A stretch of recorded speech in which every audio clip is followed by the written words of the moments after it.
இனிமே கண்ணை மூடிட்டு கடலை எண்ணெய் வாங்கலாம். ஏன்னா மந்த்ரா கடலை எண்ணெய் இதயத்தின் தயாரிப்பு. வறுக்க பொரிக்க ஏன் எல்லா சமையலுக்கும் மந்த்ரா தான். மந்த்ரா கடலை எண்ணெய், அபார ருசி, ஆரோக்கியமான உடல் நலம். தமிழக அரசின் பல்வேறு துறைகளில் காலியாக உள்ள குரூப் 2, குரூப் 2A காலி பணியிடங்களுக்கான முதல்நிலை தேர்வு கடந்த ஆண்டு நடந்தது. அதில் தேர்ச்சி பெற்றவர்களுக்கான மெயின் தேர்வு இன்று நடக்கவிருந்த நிலையில் கடைசி நேரத்தில் ரத்து செய்யப்படுவதாக TNPSC அறிவித்தது. சென்னையில் தேர்வு மைய ஒதுக்கீட்டில் நடந்த குளறுபடிகளை தொடர்ந்து தேர்வு ரத்து செய்யப்படுகிறது என அறிவிக்கப்பட்டதால் தேர்வு மையங்களில் குவிந்திருந்த பல்லாயிரக்கணக்கான தேர்வர்கள் அதிர்ச்சியடைந்தனர். கடைசி நேரத்தில் தேர்வு ரத்து செய்யப்பட்டதால் மற்ற மாவட்டங்களுக்கு தகவல் போய் சேருவதில் தாமதம் ஏற்பட்டது. கோவையில் 1 மணி நேரம் எழுதிய பிறகு தேர்வு ரத்து என கூறியுள்ளனர். திருச்சியிலும் பாதி தேர்வை முடித்துவிட்ட நிலையில் ரத்து என கூறியிருக்கின்றனர். திருப்பூரில் தேர்வு முடிய 10 நிமிடங்கள் இருந்தபோது சொல்லியிருக்கின்றனர். வேலூரில் அதைவிட கொடுமை, தேர்வு எழுதி முடித்த பிறகே கூறியிருக்கின்றனர். இதனால் தேர்வர்கள் அதிர்ச்சியடைந்தனர். நான் ஒரு 2 இயர்ஸாக ப்ரிப்பேர் பண்ணிகிட்டு இருக்கேன். காலையில் 9:30 எக்ஸாம், 9 o'clock வந்துட்டோம். வந்து எல்லாம் செக் பண்ணி உள்ளே அனுப்பிச்சிட்டாங்க. அனுப்பிச்சு ஒரு ஒன் ஹவர் கிட்ட எக்ஸாம் நல்லா தான் போயிட்டு இருந்தது. ஹாஃப் ஆஃப் த கொஷின்ஸ் பார்த்துட்டோம், பண்ணிட்டு தான் இருந்தோம். திடீர்னு உள்ளே வந்தாங்க. உள்ளே வந்து இந்த மாதிரி திடீர்னு உள்ளே வந்து எக்ஸாம் கேன்சல்னு சொன்னாங்க. வெளியே அதுக்கப்புறம் எல்லாத்தையும் கேதர் பண்ணி போலீஸ் எல்லாம் இன்ஸ்ட்ரக்ஷன் கொடுத்தாங்க. இந்த மாதிரி சென்னையில் வந்து ஏதோ 3 சென்டரில் வந்து டெக்னிக்கல் இஷ்யூனால கேன்சல் ஆயிடுச்சுன்னு சொன்னாங்க.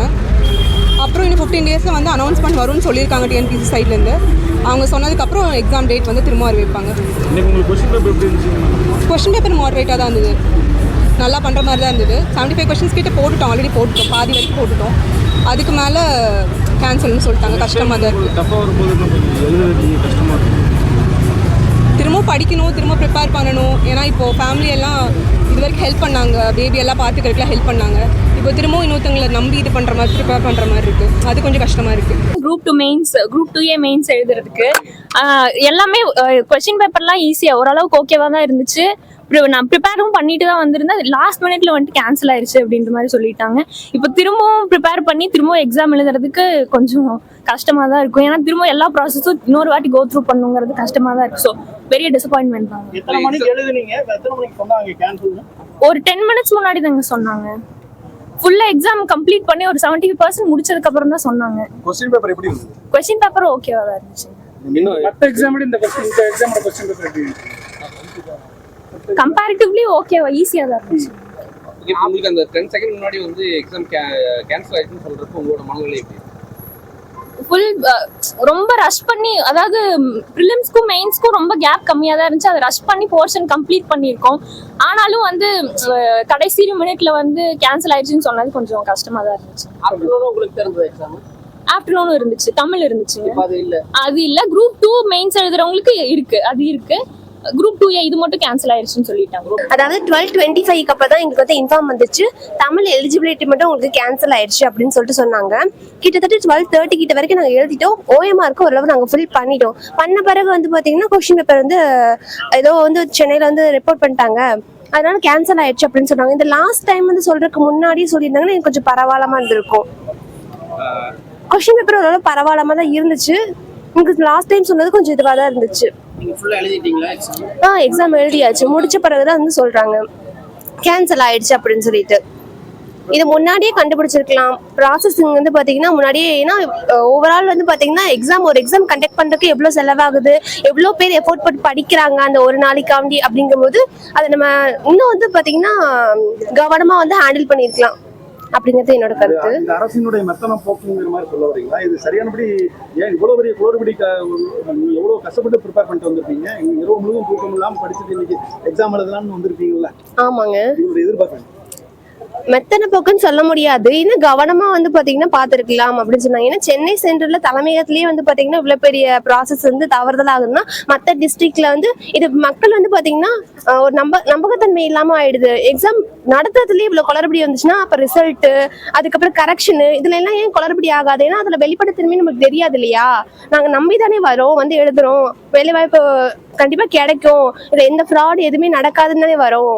ஸோ அது தலைமையிலேயே வந்து பார்த்தீங்கன்னா சென்னையிலேயே இந்த மாதிரி நடந்தது அப்படின்றது ரொம்ப சோகமாக இருக்குது, கஷ்டமாகவும் இருக்குது. ஆனது ரொம்ப டிசப்பாயிண்டிங்காக இருக்குது.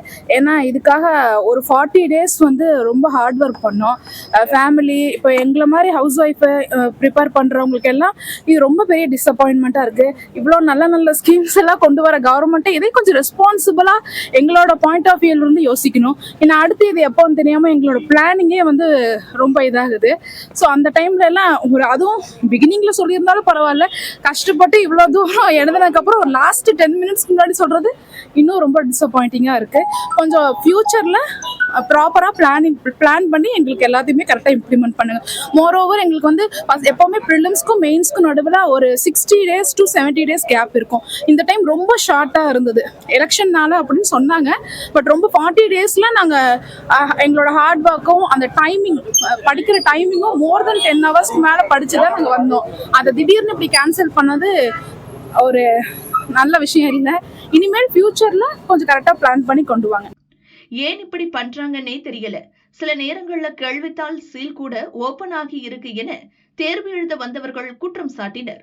இப்போ டிஎன்பிசி குரூப் 2A மெயின்ஸ் வந்து நாங்கள் எழுதுறதுக்காக இங்கே வந்திருக்கோம் சார். இப்போ காலையில் ஆக்சுவலாக பார்த்தீங்கன்னா சென்டர் மாறி போச்சுன்னு சொல்லி டெக்னிக்கல் இஷ்யூன்னு சொல்லி அவங்க சொன்னாங்க.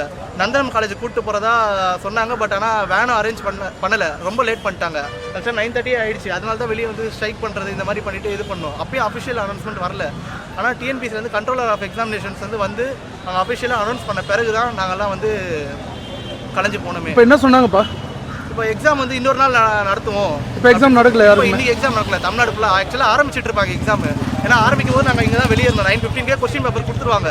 நாங்கள் அந்த டைமில் தான் வெளியே ரோட்டில் இருக்கோம். சென்னைக்கு மட்டும் கேன்சல்னு சொன்னாங்க. அந்த மாதிரி பண்ணாது பெரிய இஷ்யூ ஆகும் பின்னாடி. ஏன்னா கொஸ்டின் பேப்பர் அவங்களாம் எழுத ஆரம்பிச்சிருப்பாங்க. அவங்களுக்கு ரிசல்ட் தனியாக போகும், எங்களுக்கு தனியாக இதாக மட்டும் ஆல் ஓவர் தமிழ்நாடு கேன்சல் பண்ணால் மட்டும் தான் நாங்கள் வந்து அக்செப்ட் பண்ணிப்போன்னு சொன்னோம். அதனால் அவங்க வந்து கேன்சல் பண்ணாங்க. ஏன்னா ஏகப்பட்ட பேர் இந்த மாதிரி படிச்சுட்டு வந்திருக்காங்க. இன்னைக்கு இல்லாட்டி அவங்க என்னைக்கு வைப்பாங்கன்னு தெரியாது. நிறைய பேர் வந்து கவர்மெண்ட் சர்வீஸ் இருக்கவங்களே படிச்சுட்டு லாஸ் ஆஃப் பே போட்டுலாம் வந்து படிச்சுட்டு வந்திருக்காங்க.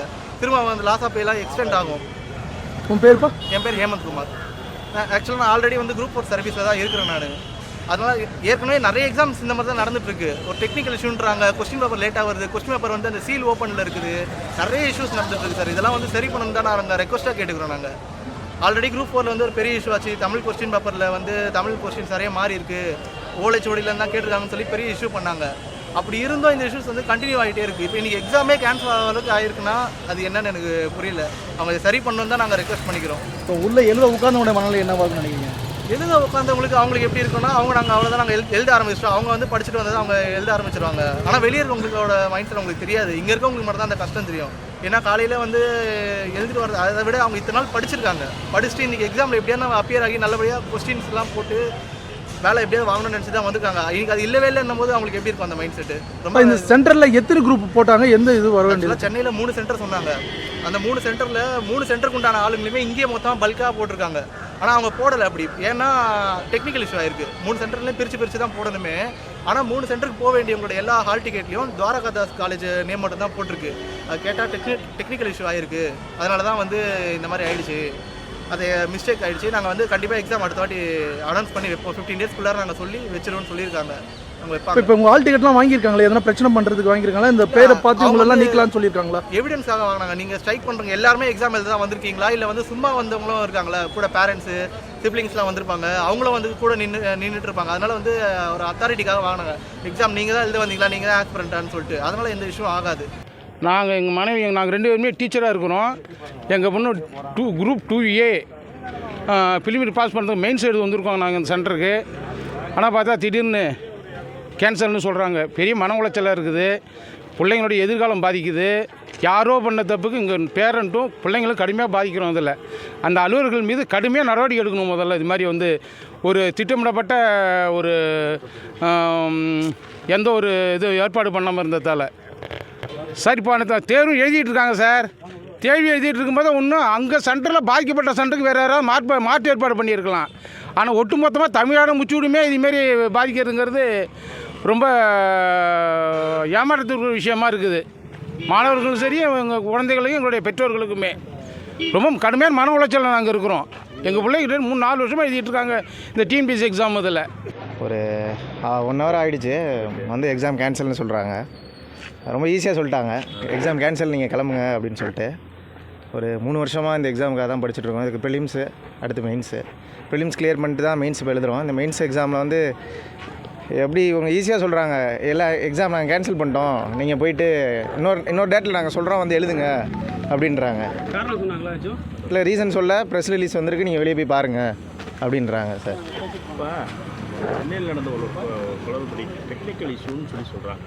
ஆனால் இதுக்கு முன்னாடி இது மாதிரிலாம் நடந்ததுலேருந்து நிறைய பேர் கருத்து சொல்கிறாங்க. இப்போ தேதி அறிவிச்சிருக்காங்க. இது எப்படி பார்க்குறாங்க சார்? டெக்னிக்கல் இஷ்யூஸ்னால் எப்படி சார்? இது எப்படி ஈஸியாக சொல்கிறீங்க சார்? இது டெக்னிக்கல் இஷ்யூ 2 days 3 days நீங்கள் வந்து இன்னொரு எக்ஸாம் நாங்கள் சொல்லுவோம், நீங்கள் டெக்னிக்கல் இஷ்யூ அப்படின்னு நீங்கள் ஈஸியாக சொல்கிறீங்க. ஒரு எப்படி சொல்கிறது, வேலைக்கு போகிறவங்க ஒரு 4 month 2 month லீவு கேட்டு வந்து படிப்பாங்க. அந்த லீவு முடிஞ்சு திரும்பி ஒரு லீவு தர மாட்டாங்க. அடுத்த எக்ஸாம் அவங்க ப்ரிப்பேர் பண்ண முடியாது. அது அங்கே இங்கே எங்கே சோஷியல் ஜஸ்டிஸ் இருக்குது? இங்கே சமூக நீதியே இல்லைல்ல. இந்த மாதிரி இங்கே பிரச்சனை வரும். அடுத்து நம்ம என்ன பண்ணுறது அப்படின்னா, இப்போ எங்களை மாதிரி இப்போ இன்னும் வேலையே கிடைக்கல, அடுத்து என்ன பண்ணுறது அப்படின்றப்ப எக்ஸாம் படிக்கலாமா, இந்த எக்ஸாம் எப்போ வரும் அப்படின்ற இந்த இடைப்பட்ட நாட்கள்லேயே அடுத்த ப்ரிப்பரேஷன் பண்ண முடியாமல் போயிடும் சார். அதான் பிரச்சனை. இங்கே எக்ஸாம் கேன்சல் ஆயிடுச்சுன்னு சொன்னாங்க. நீங்கள் எழுதிட்டு இருந்தீங்களா? எழுதி போது சொல்லிட்டாங்க. பாதி எழுதிட்டு இருக்கப்போ வந்து கொஷின் பேப்பர் OMR ஷீட்லாம் வாங்கிட்டு சொன்னாங்க சார். இது எப்படி நீங்கள் அதுவும் அதிகமாக ப்ரிப்பேர் பண்ணியிருப்பீங்க, நிறைய பேர் ப்ரிப்பேர் பண்ணி. ஆமாங்க சார். இது எப்படி கடந்து போகிறீங்க? கொஞ்சம் கஷ்டமாக தாங்க சார் இருக்கு. இப்போ அடுத்து அவங்க என்ன நடவடிக்கை? இப்போ 22ஆம் தேதி அந்த மறு தேதி அதை சொல்லியிருக்காங்க. டெக்னிக்கல் இஷ்யூன்னு சொல்லிட்டாங்க. இது எப்படி பார்க்குறாங்க? என்ன சொல்கிறதுன்னு தெரியலைங்க சார். இப்போ இது வந்து முக்கியமான தேர்வு, அதுக்கான ப்ரிப்பரேஷன்லாம் வந்து ரொம்ப ஜாக்கிரதையாக அதை பண்ணுவாங்க. அப்படி இருக்கும்போது இது திடீர்னு ரத்துங்கிறத ஒரு அறிவிச்சிருக்காங்க. அதை நீங்கள் எப்படி அந்த மனநிலையை பார்க்குறீங்க? கொஞ்சம் பார்த்து நல்லா பண்ணியிருந்துருக்கலாம். நிறைய பேரோட லைஃப்பில் விளையாடுற மாதிரி இருக்குங்க சார். இப்போ இதில் வந்து நீங்கள் ப்ரிப்பேர் பண்ணதெல்லாம் வந்துருந்துச்சா? எப்படி இருந்துச்சு? கொஸ்டின் கொஞ்சம் ஈஸியாக இருந்துச்சு. இன்றைக்கி முன்னே இருந்த கொஷினை விட இன்றைக்கி கொஷின் ஈஸியாக இருந்துச்சு. எழுதிடலான்னு பார்த்தா இப்படி ஒரு எக்ஸாம் ரத்தாயிடுச்சு. இப்போ வெளியில் மெயின்ஸு ஃபஸ்ட் டைம் எழுதுறேங்க சார். குரூப் 2 எழுதியிருக்கேன். மெயின்ஸு தான் ஃபஸ்ட் டைம் எழுதுறேன். குரூப் 2A இன்னைக்கு. குரூப் 2 வந்து 22ஆம் தேதி சொல்லியிருந்தாங்க. இன்னைக்கு கேன்சல் பண்ணிட்டாங்க எக்ஸாம். இப்போ இது அதிகாரிகளுக்கு நீங்கள் என்ன சொல்ல வருங்க?